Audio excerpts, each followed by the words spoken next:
Hi everyone, welcome to the YouTube channel maths by Jitendra Kumar. और यहाँ हम बीएससी थर्ड सेमेस्टर के लिए केमिस्ट्री पढ़ रहे हैं, जिसमें आपकी यूनिट नंबर 2 चल रही है केमिकल इक्विलिब्रियम। और आज का आपका टॉपिक है ली चैटलियर प्रिंसिपल। तो ली चैटलियर प्रिंसिपल क्या होता है, क्यों इसकी ज़रूरत पड़ी और किसने ये दिया और ये क्या क्या बताता है। ठीक है, तो अब देखते हैं। आपने पढ़ लिया केमिकल इक्विलिब्रियम, पढ़ लिया। केमिकल इक्विलिब्रियम कहाँ पे डेवलप होती है? रिवर्सिबल रिएक्शंस में। ठीक है, रिवर्सिबल रिएक्शन में केमिकल जो इक्विलिब्रियम है वो डेवलप होती है। ठीक है, अब जो केमिकल इक्विलिब्रियम है, क्या कोई फैक्टर ऐसे हैं जो केमिकल इक्विलिब्रियम को अफेक्ट करते हो? ठीक है, तो कुछ फैक्टर्स तो होंगे। तो हाँ, फैक्टर हैं। कौन कौन से फैक्टर हैं? वो रिएक्टेंट या प्रोडक्ट की कंसंट्रेशन चेंज भी हो सकता है, या चेंज इन प्रेशर हो सकता है, चेंज इन टेम्परेचर हो सकता है, या एडिशन ऑफ इनर्ट गैसेस हो सकता है, या एडिशन ऑफ कैटलिस्ट, कुछ भी हो सकता है। मतलब ये है कि कोई रिएक्शन है, उसमें इक्विलिब्रियम जनरेट हो चुकी है। ठीक है, और इक्विलिब्रियम जनरेट होने के बाद उस इक्विलिब्रियम पे अगर हम एक्सटर्नल फैक्टर्स देखें तो उनका अफेक्ट पड़ता है या नहीं पड़ता है, हमें ये देखना है। ठीक है, तो अब इन सब का फैक्टर्स कौन कौन से फैक्टर्स हो सकते हैं? फैक्टर्स आपके हो सकते हैं, कोई भी हो सकते हैं। फैक्टर्स अफेक्टिंग केमिकल इक्विलिब्रियम कौन कौन से हो सकते हैं? चेंज इन प्रेशर हो सकता है, चेंज इन प्रेशर हो सकता है। ठीक है, चेंज इन टेम्परेचर हो सकता है। अभी नोट डाउन नहीं करिएगा, ये मैं रफली समझा रही हूँ, मैं आपको प्रॉपर नोट डाउन कराऊंगी। चेंज इन टेम्परेचर हो सकता है। ठीक है, चेंज इन कंसंट्रेशन हो सकता है। ठीक है, कंसंट्रेशन रिएक्टेंट और प्रोडक्ट दोनों क्या हो सकता है? और क्या हो सकता है? और हो सकता है कि एडिशन ऑफ कैटलिस्ट, कि कैटलिस्ट ऐड कर दें तो क्या होगा? इक्विलिब्रियम पर केमिकल रिएक्शन जो आपकी चल रही है उसमें क्या कर दें, कोई कैटलिस्ट ऐड कर दें तो एडिशन ऑफ कैटलिस्ट हो सकता है। ठीक है, या फिर हम क्या कर सकते हैं? एडिशन ऑफ इनर्ट गैस हो सकता है, एडिशन ऑफ इनर्ट गैस। ठीक है, या नोबल गैस भी बोलते हैं। तो ये क्या हो गया? आपकी फैक्टर्स हो गए कुछ, कि change in pressure, change in temperature, change in concentration, addition of catalyst या एडिशन ऑफ इनर्ट गैस। ये अगर हम चेंजेस करते हैं, कब करते हैं चेंजेस? At equilibrium. ठीक है, कोई आपकी रिएक्शन है इक्विलिब्रियम पे, मान लीजिए ये आपकी कोई रिएक्शन है, इक्विलिब्रियम रिएक्शन है, रिवर्सिबल रिएक्शंस में होगी इक्विलिब्रियम, तो ये मानेंगे। ठीक है, ये आपकी कोई केमिकल रिएक्शन गिवन है, और ये आपकी देखो यहाँ पे इक्विलिब्रियम जनरेट हो गई। इक्विलिब्रियम पे आपको पता है फॉरवर्ड रिएक्शन और बैकवर्ड रिएक्शन का रेट क्या होता है? Rate of forward reaction is equals to rate of backward reaction होता है, ये हमने पढ़ा हुआ है। ठीक है, तो अब ये बात आई कि इक्विलिब्रियम, यहाँ पे जो इक्विलिब्रियम बन गई है इस केमिकल रिएक्शन में, अगर हम इस केमिकल रिएक्शन में प्रेशर चेंज कर दें इसका, या इसका टेम्परेचर चेंज कर दें, या रिएक्टेंट और प्रोडक्ट की कंसंट्रेशन चेंज कर दें, या कोई कैटलिस्ट ऐड करा दें, या इनर्ट गैस कोई ऐड करा दें, तो इक्विलिब्रियम पर फर्क पड़ेगा क्या? ठीक है, तो ये सारे फैक्टर्स किसने बताए कि फर्क पड़ेगा, यानी कि अफेक्टेड होगी इक्विलिब्रियम इन फैक्टर से, और कैसे होगी ये सब किसके थ्रू बताया गया? ये सब बताया ली चैटलियर ने। ठीक है, ये जो लो है, ये लो किसने दिया था? हेनरी लॉयस ली चैटलियर ने 1885 में। ठीक है, और क्या बताने के लिए? हमें इनका फैक्टर्स का इन्फ्लुएंस बताने के लिए इक्विलिब्रियम पर। ठीक है, इन फैक्टर्स का केमिकल इक्विलिब्रियम पर इन्फ्लुएंस बताने के लिए हेनरी लॉयस ली चैटलियर ने 1885 में एक लॉ बनाया, अपना प्रिंसिपल दिया, जिसका नाम था ली चैटलियर प्रिंसिपल। ठीक है, और ये प्रिंसिपल कहता क्या है? तो ये प्रिंसिपल ये कहता है कि अगर हम क्या करते हैं, इनमें से कोई भी फैक्टर्स है वो हम क्या करते हैं, अफेक्ट कर रहे हैं, चेंज कर रहे हैं, इनमें से कोई भी चेंज हम क्या कर रहे हैं, केमिकल रिएक्शन में अपनी कर रहे हैं, तो आपकी जो इक्विलिब्रियम है वो डिस्टर्ब तो होगी। जब हम इसमें चेंजेस करेंगे इन फैक्टर्स का, तो केमिकल इक्विलिब्रियम डिस्टर्ब होगी। लेकिन केमिकल इक्विलिब्रियम डिस्टर्ब तो होगी, लेकिन आपको पता है कि केमिकल इक्विलिब्रियम स्टेबल आपकी कंडीशन होती है। ठीक है, स्टेबल स्टेट होती है, तो हर कोई स्टेबल स्टेट में रहना चाहता है। तो रिएक्शन वापस से उसको कितना भी डिस्टर्ब कर दो, रिएक्शन वापस क्या करना चाहेगी? स्टेबल फॉर्म में आना चाहेगी। ठीक है, आप रिएक्शन में कितने भी चेंजेस कर दीजिए, वो क्या होगा? कितने भी एक्सटर्नल फैक्टर्स से चेंजेस हो जाएं, लेकिन जो आपकी रिएक्शन में है इक्विलिब्रियम, वो फिर से क्या आना चाहिए? इक्विलिब्रियम में आना चाहिए रिएक्शन। ठीक है, क्योंकि इक्विलिब्रियम क्या है? स्टेबल कंडीशन है, और स्टेबल फॉर्म में हर कोई रहना चाहता है। ठीक है, तो स्टेबल है तो स्टेबल में आना चाहिए। अब क्या करें? तो इसके लिए क्या होगा? इन्होंने लो दिया है कि अगर आप इन फैक्टर्स से क्या करते हो, चेंजेस करते हो केमिकल रिएक्शन में, तो जो आपकी इक्विलिब्रियम है अब कहाँ शिफ्ट हो जाएगी, वो शिफ्ट हो जाएगी उस डायरेक्शन में जिधर इन फैक्टर्स का जो आपका इफेक्ट है वो क्या होगा, इफेक्ट जो है मिनिमम होगा, ठीक है, या कम होगा, ठीक है। अगर आपने इनमें से किसी भी फैक्टर्स से क्या किया, चेंजेस किया केमिकल रिएक्शन में, तो केमिकल इक्विलिब्रियम डिस्टर्ब होगी, लेकिन डिस्टर्ब तो होगी लेकिन ज़्यादा देर तक डिस्टर्ब नहीं रह पाएगी क्योंकि इक्विलिब्रियम में आना चाहेगी वो वापस, क्योंकि इक्विलिब्रियम मोस्ट स्टेबल कंडीशन है, ठीक है। तो अब जब इक्विलिब्रियम में वापस आना चाहेगी तो इक्विलिब्रियम फिर से जनरेट होगी, तो इस बार इक्विलिब्रियम कहाँ जनरेट होगी, तो इक्विलिब्रियम शिफ्ट होगी उस डायरेक्शन में जिधर इन फैक्टर्स का अफेक्ट क्या होगा, मिनिमम होगा। ये प्रिंसिपल दिया था ली चैटलियर ने, ठीक है, हेनरी लुईस ली चैटलियर ने, ठीक है। ये प्रिंसिपल की ज़रूरत क्यों पड़ी, हमें प्रोडक्ट की फॉर्मेशन ज़्यादा चाहिए होती है। अब कोई केमिकल रिएक्शन है, इक्विलिब्रियम पे आके स्टॉप हो गई है, हमें तो प्रोडक्ट की फॉर्मेशन ज़्यादा चाहिए, ठीक है, हमें प्रोडक्ट ज़्यादा क्वांटिटी में चाहिए। तो अब क्या करें, तो कुछ चेंजेस के थ्रू हमने क्या किया, हम केमिकल रिएक्शन में अपनी चेंजेस करते हैं जिससे क्या हो, इक्विलिब्रियम डिस्टर्ब्ड हो जाए और हमें प्रोडक्ट मिल जाए, ठीक है। यानी कि हम क्या करते हैं, हम इस तरह से चेंजेस करते हैं इन फैक्टर्स का जिससे हमें क्या हो, फॉर्मेशन ऑफ प्रोडक्ट ज़्यादा हो, ठीक है। तो ये है, इसलिए हमें इस लॉ की ज़रूरत पड़ी, ठीक है। तो चलिए अब इस लॉ को प्रॉपर मैनर में लिख लेते हैं, ये लॉ क्या कहता है, किसने दिया है और कौन कौन से फैक्टर्स हैं और कैसे अफेक्ट करते हैं, ये भी हम इस प्रिंसिपल में पढ़ने वाले हैं कि अगर प्रेशर में चेंज करें, किसी केमिकल रिएक्शन के प्रेशर में चेंजेस करें तो इक्विलिब्रियम किधर शिफ्ट होगी और क्या इफेक्ट पड़ेगा इक्विलिब्रियम पे। इसी तरह टेम्परेचर का, कंसंट्रेशन का, इन सब का 1 बाय 1 इफेक्ट भी देखेंगे, ठीक है। तो सबसे पहले अपना शुरू करते हैं ली चैटलियर प्रिंसिपल, ठीक है। चलिए नोट डाउन कर लेते हैं पहले।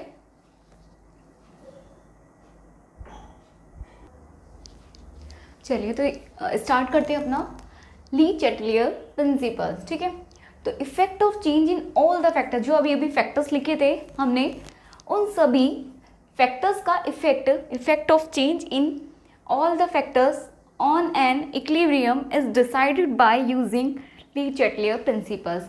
तो अभी जो हमने फैक्टर्स देखे वो इक्विलिब्रियम पे कैसे इफेक्ट डालते हैं, इन सब का डिसाइड किसके थ्रू किया गया, किसके यूज़ से किया गया, तो वो हमने किसका यूज़ करके किया है, वो हमने ली चैटलियर प्रिंसिपल का यूज़ करके हमने डिटरमाइन किया है influence of the factors on the equilibrium, ठीक है। अब ये लॉ किसने दिया था, तो this law was given by a French chemist Henri Louis le Chatelier in 1885। ये लॉ किसने दिया था, एक फ्रेंच केमिस्ट थे हेनरी लुईस, उन्होंने दिया था, और कौन सी ईयर में दिया था, 1885 में दिया था। अकॉर्डिंग टू दिस प्रिंसिपल, अब ये प्रिंसिपल कहता क्या है, तो according to this principle if a chemical reaction कोई केमिकल रिएक्शन है एट इक्विलिब्रियम पे है, is subjected to a change in temperature, और हम क्या करें, कोई केमिकल रिएक्शन इक्विलिब्रियम पे है, किसी केमिकल रिएक्शन में इक्विलिब्रियम जनरेट हो चुकी है, ठीक है, तो हम क्या करेंगे, उसमें क्या कर दें, उसकी टेम्परेचर चेंज कर दें उसमें, या कंसंट्रेशन चेंज कर दें, या कंसंट्रेशन रिएक्टेंट की भी हो सकती है और प्रोडक्ट की भी हो सकती है, ठीक है, या फिर प्रेशर चेंज कर दें, या फिर दूसरे भी फैक्टर्स हो सकते हैं। तो इक्विलिब्रियम कहाँ शिफ्ट करेगी, इक्विलिब्रियम शिफ्ट करेगी उस डायरेक्शन में जिस डायरेक्शन में इन सभी फैक्टर्स का इफेक्ट कम से कम होगा। क्यों होगा, हर कोई चाहता है अपनी स्टेबल पोजीशन में रहना, ठीक है। तो इनिशियल पोजीशन, अगर अपनी पोजीशन में चेंजेस होते हैं तो उसका क्या करेगा, अपोज करेगा। तो इक्विलिब्रियम भी क्या कर रहा है, इक्विलिब्रियम क्या करेगा, उसको हम उसकी जगह से हटाने की कोशिश करें तो वो क्या करेगा, वो क्या छोड़ेगा नहीं, वो अपनी ही जगह पे वापस मेंटेन रहेगा, मतलब वापस से आ जाएगा, अपनी पोजीशन को मेंटेन रखेगा, ठीक है।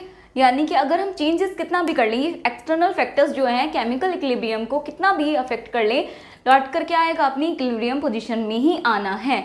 तो इसी के बेस पर हम क्या एक और कंक्लूजन निकाल सकते हैं, इसी प्रिंसिपल से एक और कंक्लूजन निकल सकता है 1 लाइन का, वो ये है कि equilibrium will always maintain itself. Equilibrium क्या करती है, अपने आप को हमेशा मेंटेन करके रखती है, यानी कि जहाँ थी वहीं रहेगी, चेंजेस कितने भी आ जाए वो चेंजेस का अपोज करेगी, ठीक है। क्यों, अब अपोज कैसे करिए वो, यानी कि हम कितना भी फैक्टर्स का चेंजेस कर लें, क्या होगी, इक्विलिब्रियम किधर शिफ्ट होगी, जिस डायरेक्शन में इन फैक्टर्स का अफेक्ट मिनिमम होगा, कम से कम होगा, उस डायरेक्शन में शिफ्ट हो जाएगी, फिर चाहे वो फॉरवर्ड हो या बैकवर्ड हो, ठीक है।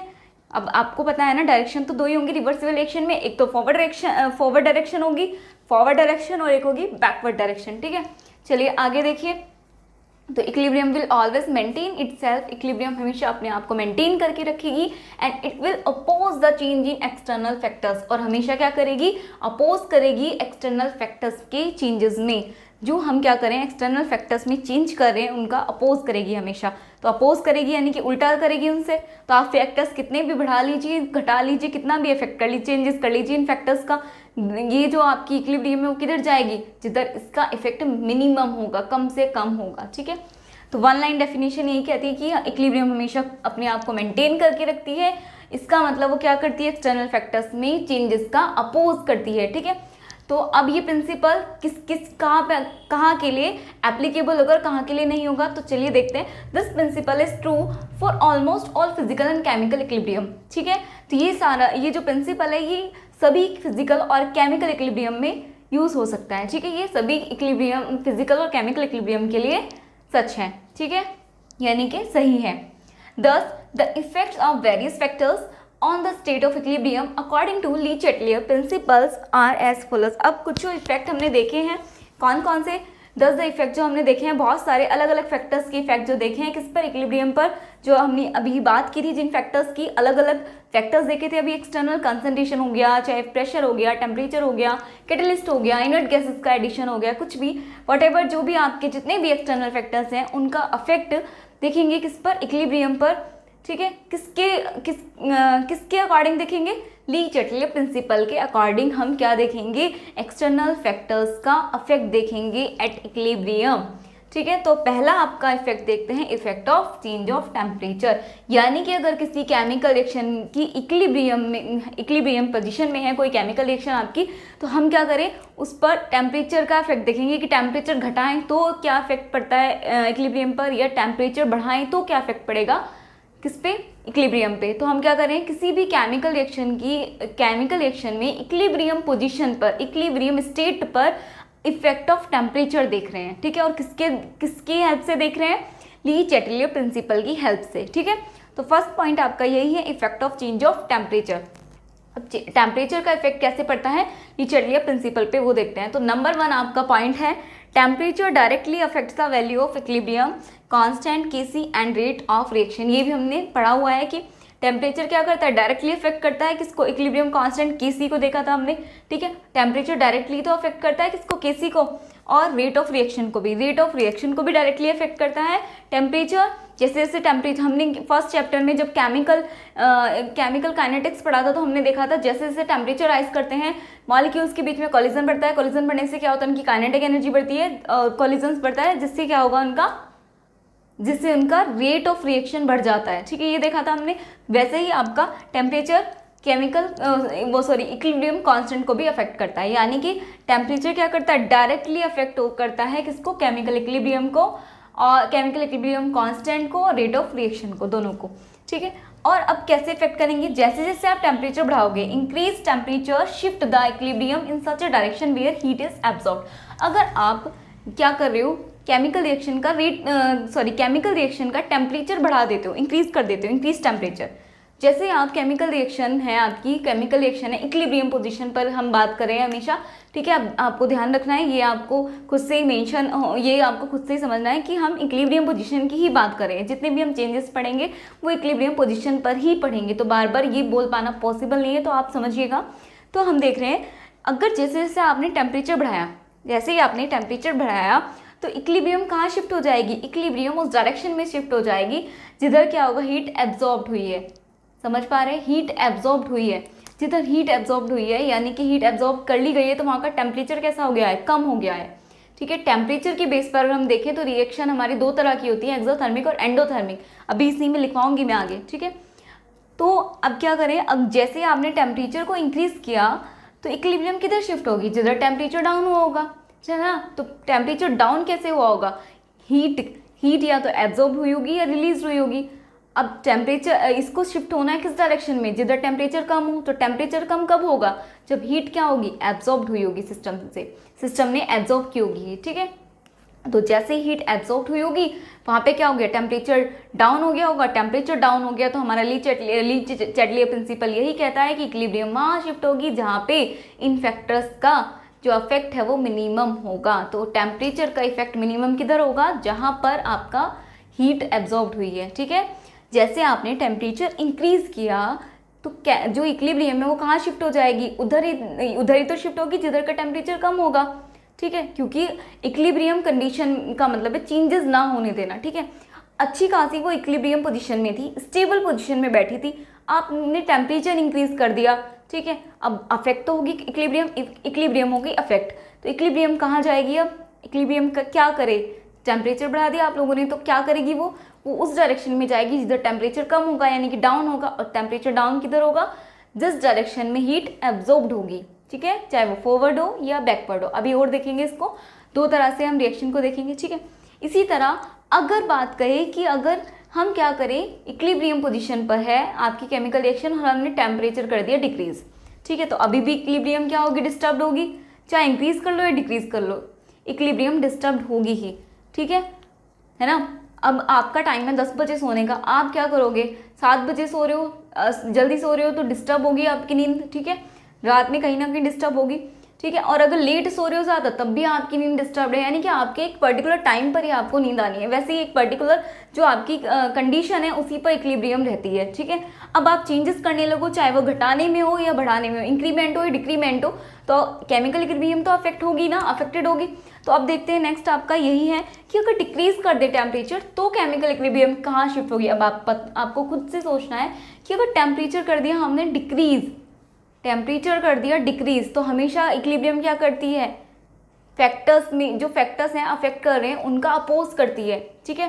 तो जैसे आपने डिक्रीज किया तो इस बार कहाँ शिफ्ट हो जाएगी, वो उस डायरेक्शन में शिफ्ट हो जाएगी जिधर इसका इफेक्ट का जो अफेक्ट है, जो फैक्टर है उसका अफेक्ट क्या हो, मिनिमम हो। तो कहाँ होगा मिनिमम, यानी कि उधर दूसरी तरफ तो आपने देखा कि जो आपका टेम्परेचर है वो डिक्रीज हो रहा है, तो ये शिफ्ट कहाँ होगी, जहाँ टेम्परेचर इंक्रीज होगा। और टेम्परेचर इंक्रीज कब होगा, टेम्परेचर इंक्रीज किस डायरेक्शन में होगा, जिधर हीट रिलीज हो रही होगी, हीट रिलीज हो रही है तभी तो टेम्परेचर यानी कि बढ़ रहा है। हीट रिलीज करना, कोई भी चीज़ हीट निकल रहा है, किसी सिस्टम से हीट निकल रही है तो यानी कि वहाँ का टेम्परेचर बढ़ रहा है, और हीट एब्जॉर्ब हो रही है तो वहाँ का टेम्परेचर घट रहा है, ठीक है। तो यही तो होता है। तो अगर टेम्परेचर जैसे जैसे आप टेम्परेचर बढ़ाओगे इक्विलिब्रियम कहाँ शिफ्ट होगी, इक्विलिब्रियम उस डायरेक्शन में शिफ्ट होगी जिधर हीट एब्जॉर्ब होगी।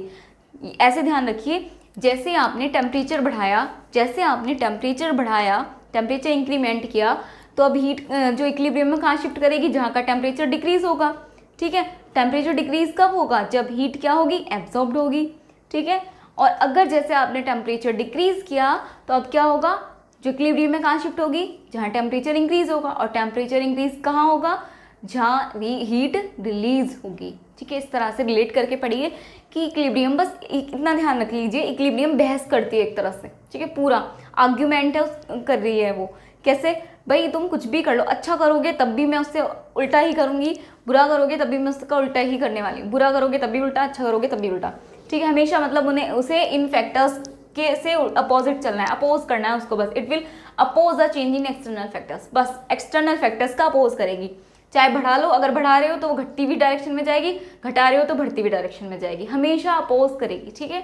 तो ये था ली चैटले प्रिंसिपल, इतना यहाँ तक। फिर हम देख रहे हैं अभी फैक्टर्स में अभी नंबर 1 चल रहा है आपका effect of change of temperature, जिसमें अभी इतना ही आप आया, पहले इसको नोट डाउन कर लीजिए, फिर मैं इसी में अभी आगे कराऊंगी। फर्स्ट ही चल रहा है आपका point effect of change of temperature, अभी इतना ही आ पाया है, आ नहीं पा रहा है, ठीक है। तो पहले आप नोट डाउन कर लीजिए, फिर इसी के आगे मैं आपको कराऊंगी, ठीक है। तो चलिए नोट डाउन कर लीजिए।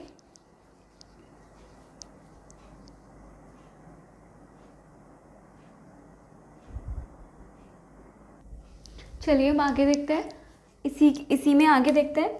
टेम्परेचर के इफेक्ट में यहाँ तक देख लिया, इंक्रीज करेंगे तो इक्विलिब्रियम कहाँ जाएगी, उस डायरेक्शन में जिधर कहाँ होगा, टेम्परेचर डिक्रीज होगा। टेम्परेचर डिक्रीज होने का मतलब है कि हीट एब्जॉर्ब्ड हो, ठीक है। और अगर टेम्परेचर क्या करेंगे हम, डिक्रीज करेंगे तो इक्विलिब्रियम शिफ्ट उधर होगी जिधर टेम्परेचर इंक्रीज होगा। इंक्रीज मतलब एनर्जी जहाँ पे हीट जहाँ पे रिलीज होगी, ठीक है।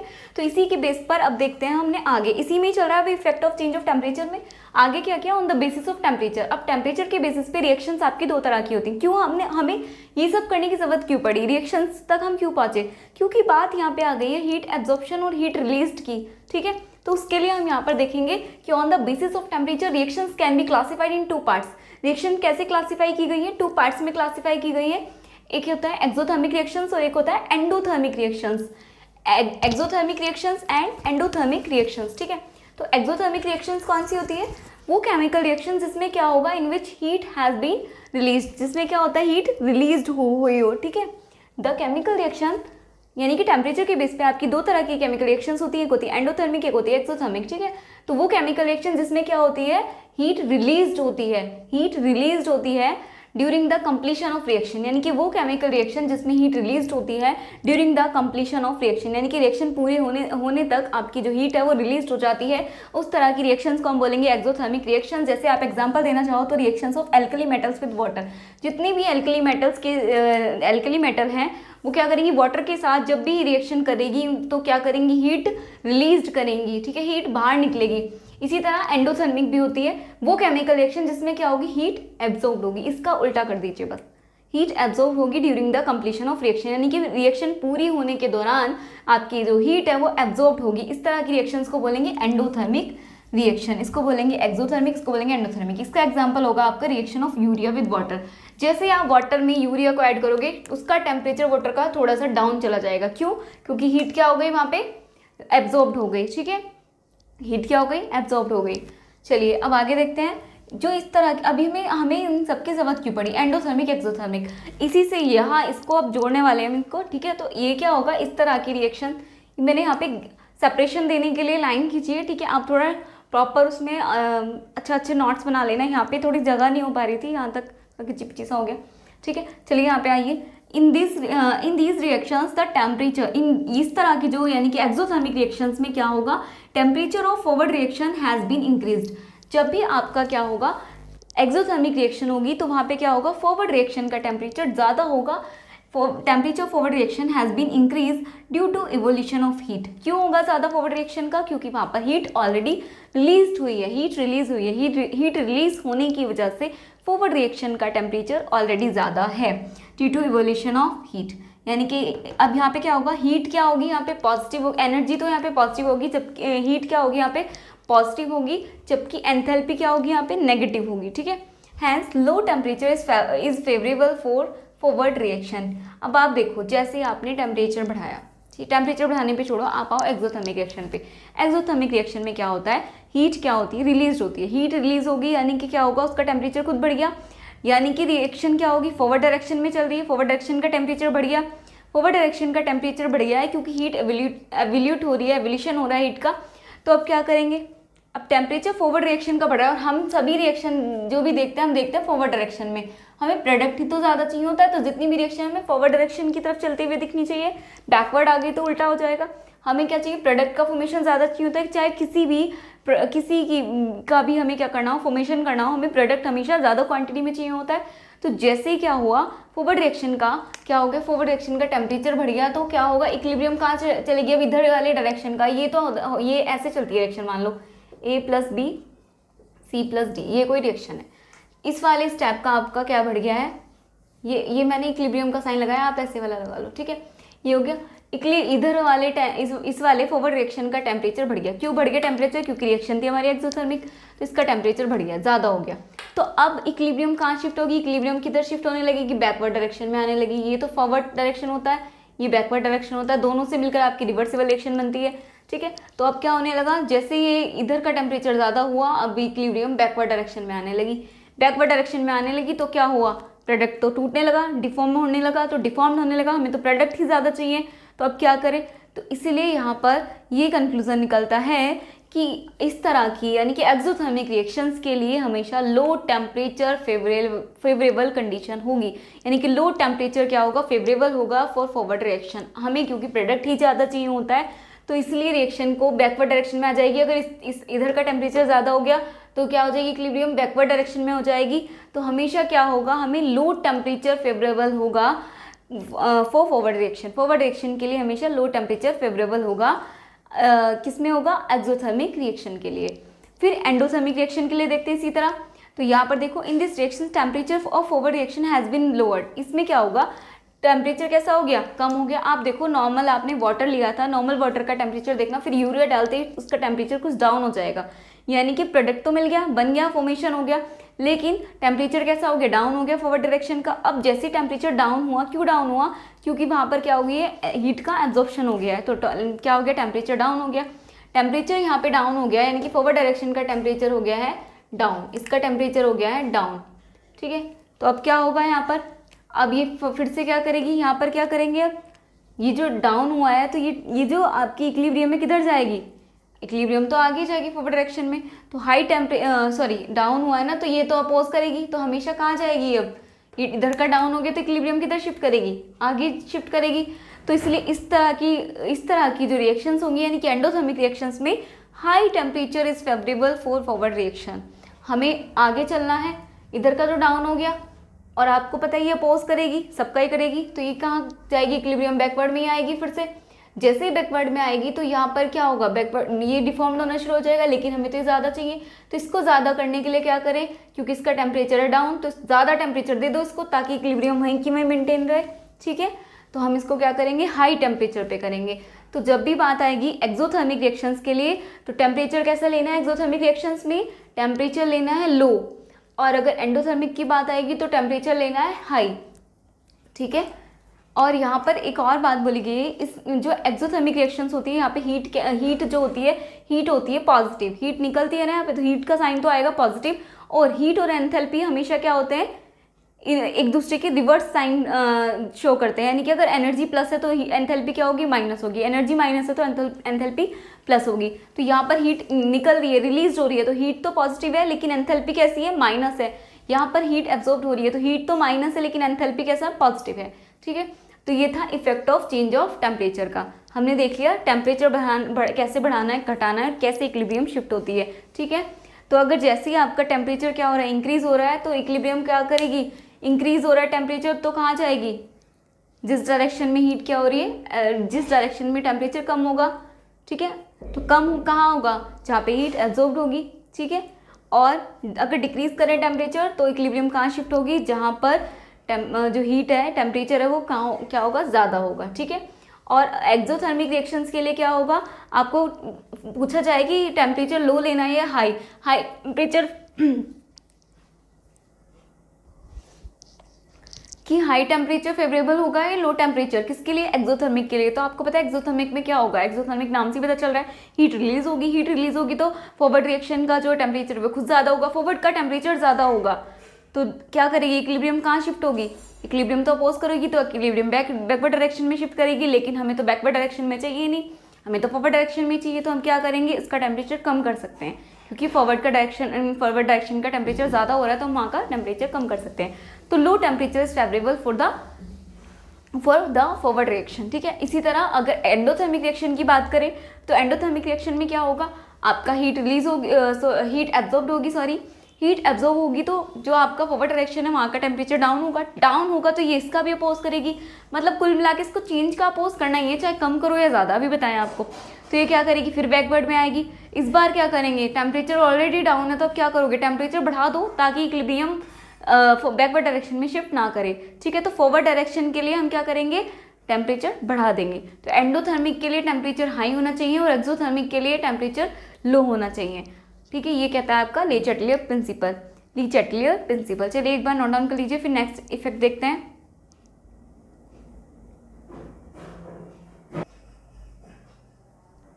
चलिए अब आगे देखते हैं, सेकंड इफेक्ट है आपका effect of change of concentration. Effect of change of concentration यानी कि कंसंट्रेशन में अगर चेंज करें हम, रिएक्टेंट और प्रोडक्ट दोनों में से किसी की भी कंसंट्रेशन पे आप चेंज करेंगे, तो तब हमारा इक्विलिब्रियम पे क्या इफेक्ट पड़ेगा, ठीक है। चलिए स्टार्ट करते हैं। Change in concentration of either reactant और प्रोडक्ट, यानी कि कंसंट्रेशन में चेंज करना है किसकी, या तो चाहे तो आप प्रोडक्ट की कंसंट्रेशन में चेंज करिए, या आप प्रोडक्ट या रिएक्टेंट दोनों में से किसी की भी कंसंट्रेशन में अगर आप चेंज करते हैं, तो equilibrium of the chemical reaction shift in such a direction in which the effect of the change is minimised और नलिफाइड। ये तो आपको पता ही है कि रिएक्टेंट और प्रोडक्ट की अगर कंसंट्रेशन आप चेंज करोगे, चाहे तो आप घटाएं या बढ़ाएं वो अलग बात है, लेकिन बात चेंज की है, जैसे आप कंसंट्रेशन चेंज करोगे, रिएक्टेंट हो या प्रोडक्ट हो किसी की भी, वैसे ही केमिकल जो इक्विलिब्रियम है वो कहाँ शिफ्ट हो जाएगा, आपका केमिकल रिएक्शन की इक्विलिब्रियम कहाँ शिफ्ट हो जाएगी, उस डायरेक्शन में शिफ्ट हो जाएगी जिधर क्या होगा, ये चेंज कम होगा या मिनिमाइज्ड होगा या नलिफाइड होगा, ठीक है, कम होगा, बहुत ही कम होगा। ये तो अब आपको पता ही है, ये इफेक्ट के अपोज ही करेगी, ठीक है। तो अब इसी बात को, इसका मतलब क्या है, it means that when the concentration of reactant, यानी कि अगर हम रिएक्टेंट की कंसंट्रेशन इंक्रीज करते हैं फॉर, ये आपके पास कोई केमिकल रिएक्शन है, इसमें अगर हमने रिएक्टेंट की कंसंट्रेशन क्या कर दी, इंक्रीज कर दी रिएक्टेंट की कंसंट्रेशन, तो अब देखो इधर की तो कंसंट्रेशन इंक्रीज हो गई, तो जो आपकी केमिकल इक्विलिब्रियम है वो कहाँ शिफ्ट होगी, फॉरवर्ड डायरेक्शन में। इधर की तो आएगी नहीं इधर, अब कहाँ जाएगी जो आपकी इक्विलिब्रियम में, फॉरवर्ड डायरेक्शन में, ठीक है। तो यही बात है, it means that when the concentration of reactant increase then equilibrium will shift in forward direction, and when the concentration of product, और अगर क्या करें, अब ऐसा हो कि हम क्या करें, इसकी प्रोडक्ट की हमने क्या करी, कंसंट्रेशन इंक्रीज कर दी, तो अब कहाँ जाएगी आपकी इक्विलिब्रियम, अब शिफ्ट कहाँ होगी, इधर की तो इंक्रीज हो गई, तो ये तो अपोज करेगी हमेशा, तो ये चलेगी बैकवर्ड डायरेक्शन में। तो आपको ध्यान रखना है कि when the concentration of product has been increase, जब प्रोडक्ट की कंसंट्रेशन इंक्रीज करोगे तो इक्विलिब्रियम कहाँ शिफ्ट होगी, बैकवर्ड डायरेक्शन में, ठीक है। तो ध्यान रखना है, ये जो आपका इक्विलिब्रियम है ये हमेशा अपोज करेगी, ये उस डायरेक्शन में जाएगी जिधर इफेक्ट जो इन फैक्टर्स का इफेक्ट क्या हो, मिनिमम हो या नलिफाइड हो, ठीक है।